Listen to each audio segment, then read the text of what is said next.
This video is a summary of the most important quality control checks that must be done prior to building and then pouring concrete in your ICF walls.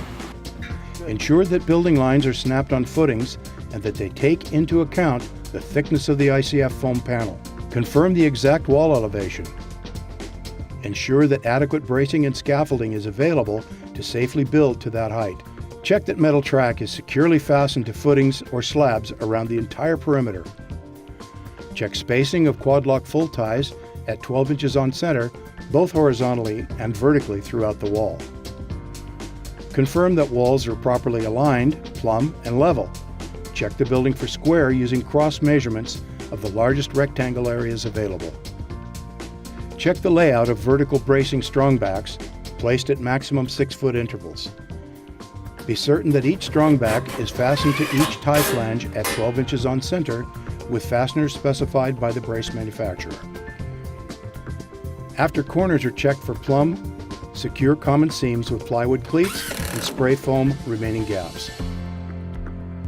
Recheck window and door rough opening sizes and elevations. Be sure to account for floor finishes at door openings. Note positioning of electrical and plumbing supply points protected with sleeves through the walls.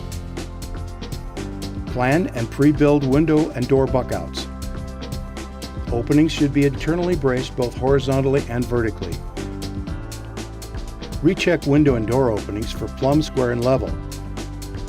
Window sills should be open to receive concrete and consolidation with a vibrator. Sills should be poured first. Confirm window and door lintel dimensions and reinforcement.